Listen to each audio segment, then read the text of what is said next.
Yes, again, alright mga minamahal, Alicia nyo, nagbabalik muli para sa ating panibagong video. So, hindi ko lang talaga mag-gets itong pinapoint out ni Senator Robin Hood Padilla sa kanyang statement.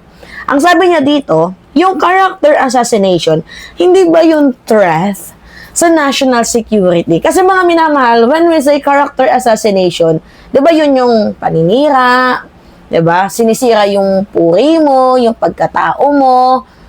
Diba? Ganon yung character assassination. Sinisira yung buong pagkatao mo. While yung sinasabing na threat sa national security, yun yung nagbabanta ka. Diba? Kagaya ng ginagawa ni Sara Duterte na dumalo daw kayo sa mga rallies, diba? Yung Malacanang, sugurin na. Yun yung threat sa national security. Yung ginagawa ni Sara Duterte, di ba? Yun yung threat sa national security. Pero kung ikaw ay kina-character assassinate, wait, kina-character assassinate nga ba? Itong si Robin Padilla, let me think of that, mga minamahal. Kasi ang character assassination, yung sinisiraan ka eh.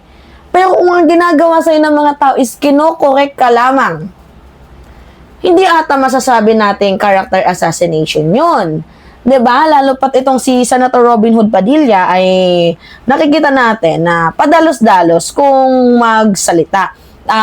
Do you remember mga minamahal yung tungkol sa voice record na pinresent niya sa hearing na kung saan tayo pa yung pinagbe-verified niya kung yung audio na yun ay legit or pawang fake news. Like, diba, you are a senator. And then, wala ka man lang capacity na kalampagin ng NBI para sa digital voice forensic para malaman natin kung sino ba, kung kanino ba yung boses na yan. Ganyan na ba kababaw ang ibig sabihin ni Robin Padilla sa pang-unawa natin sa free speech, sa accountability, sa democracy? Ang tawag na ba dyan is character assassination.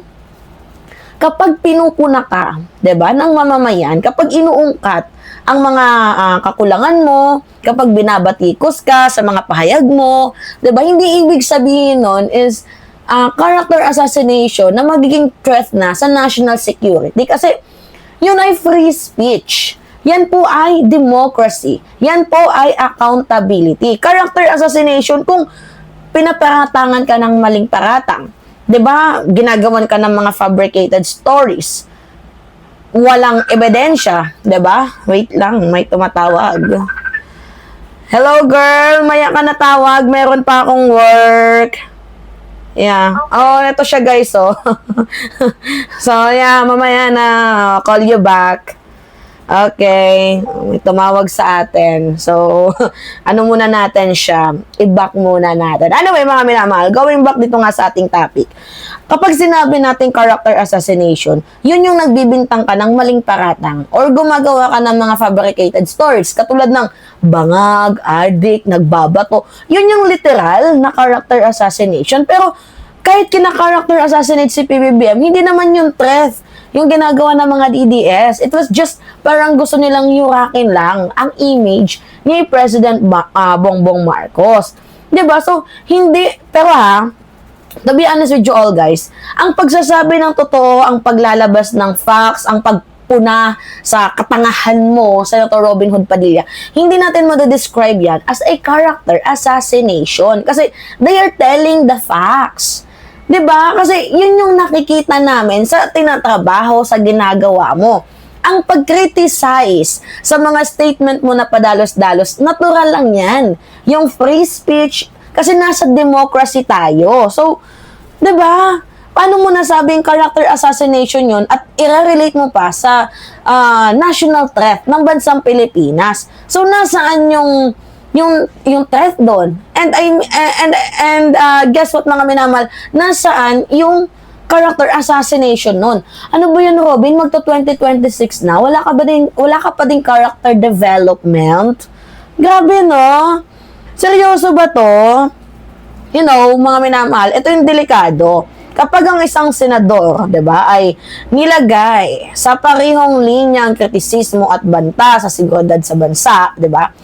ginagawang kriminal ang opinyon ng mamamayang Pilipino. Kumbaga parang tinatakot niya na tayong magsalita. Yung ginagawa mo, Robin, yan yung national threat. Kami ang tinethreaten mo. Pinapatay mo ang aming kahayagan, kalayaan na magsalita. Sinisikil nyo kaming mamamayang Pilipino.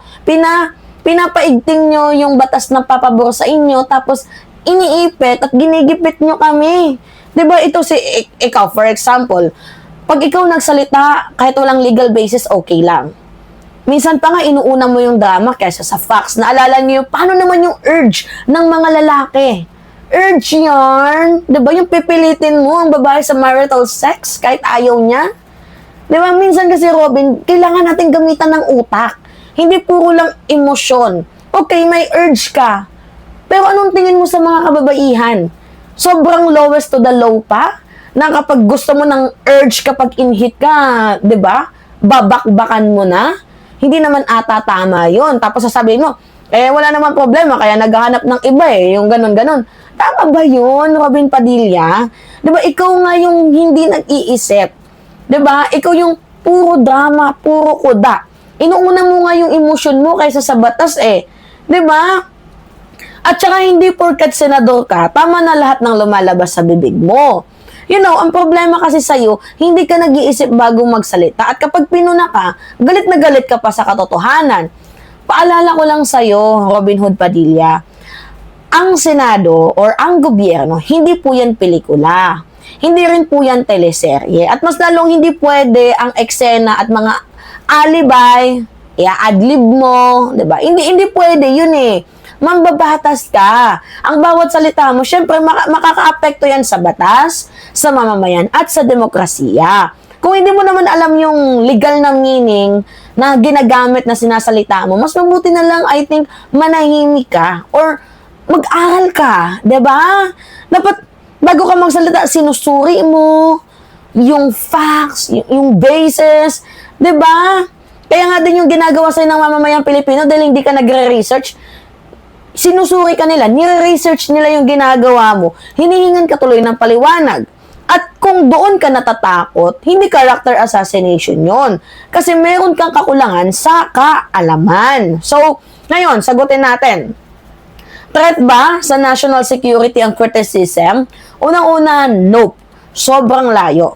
Threat po ang incompetence na ginagawa ni Robin Padilla. Threat po yung ignorance of the law na ginagawa ni Robin Padilla. At mas lalong threat po ang senador na hindi nag-iisip bago magsalita. You know what? Tingnan ninyo, yung kay Kibuloy issue.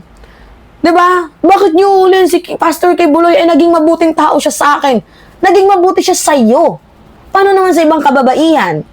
Diba? Yun yung tinatawag nating threat. Kasi hindi mo inaalam ang batas. Diba? Threat yan sa mamamayang Pilipino na as a senador, hindi ka nag-iisip bago magsalita. For example, yung kay Senator Bato de la Rosa, na huwag kang magpahuli, tumakas ka. Tama ba yun? Diba, mga minamahal? Kaya ka napupuna. Hindi ka inaapi, hindi ka sinisiraan, pinupuna ka kasi merong nakikitang mali. At kung yung puna na yun ay tatanggapin mo as a lesson, mas maganda sana. Diba, kaso yung ginagawa mo, masyado kang mataas. Masyadong mataas ang ruok ng tingin mo sa sarili mo. So, masakit naman talagang pakinggan ng katotohanan, to be honest with you guys. Pero yun talaga yung totoo at wala na tayong magagawa doon. Diba? Kaya Senator Robin, uso nang magbago, 2026 na, wala ka pa din character development. Sana magkaroon ka nun, kahit katiting lang. Kahit konti lang. Diba? Alright, yun mga minamahal. Anyway, it's me again, Alicia nyo. Nagbabalik muli para sa ating panibagong video.